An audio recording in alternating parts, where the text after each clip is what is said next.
it's a really good question. We already knew that there's overall survival benefit for some drugs in triple-negative breast cancer in the second and third line setting. So it was no surprise to us, and we were eagerly awaiting ASCENT-3, which we were involved in the ASCENT-4 study, so we're particularly interested in that. And I think we know these drugs are active, but it's really nice to see it shifting the dial. And these patients are ones that 50% of them won't even survive 6 months. So we really need to do better for these patients. And I really hope that this will move forward into a new standard of care, because we know the standard chemotherapy options they're just not good enough. And I think there definitely was a good improvement in PFS. But I think the control arm also was a very good control arm, and that carboplatin gemcitabine is a bit more active than single agent. So the control arm performed better than historical controls. And so I think it was a really well-designed study, and it was really lovely that they also offered crossover for those patients, particularly in countries that aren't reimbursed for the drug in second or third line. So it felt like it was the right study design for all patients going into these studies, who are giving up their time and putting their faith in us as clinicians and trialists. So I really hope it will get approved.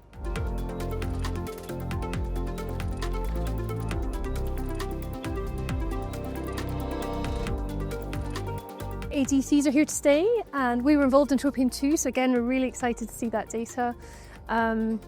I think there was a clear signal from both the studies that were similar, but with different populations, that these drugs are more active than what we've already got. So it's about trying to work out how we sequence these drugs, how we manage toxicities, and fitting the toxicity profile to the right patient.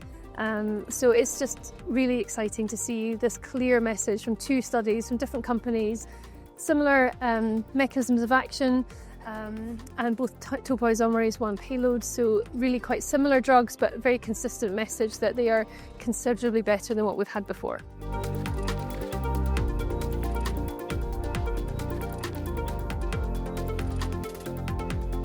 Yeah, so this wasn't one of the big highlight studies in terms of it wasn't presidential, it wasn't a study that we'd really seen or heard of before, but this was a study in India of just 3 doses of neoadjuvant immunotherapy, a tenth of the dose of what we would normally give.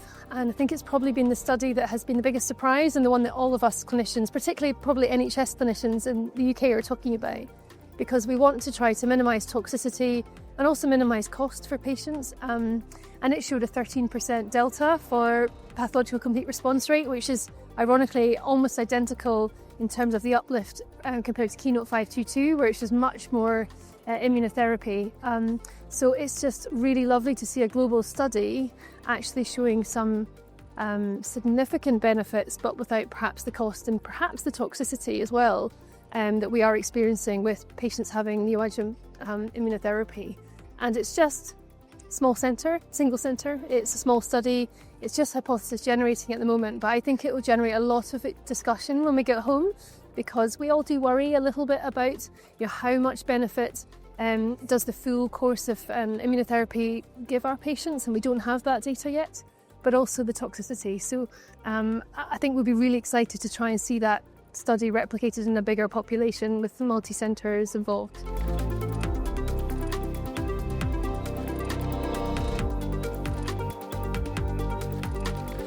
Yeah, I think both are here to stay. There was definitely the message from the last few big congresses, and again today. I think it's difficult to know how they're all going to play out, because ADCs are now moving into the neoadjuvant or adjuvant setting, and so how do we sequence, what do we do after failure of these drugs? So there's so much to learn, much more to learn about the toxicities and the post-progression treatment options. So there's almost begs more questions than it answers, but I think we can just see so much progress, and have done since both sets of drugs have come into play, particularly the ADCs. But there's a wealth of different studies coming through over the next 3 to 5 years, which will hopefully answer some of the questions. But it's a really exciting time to be in oncology.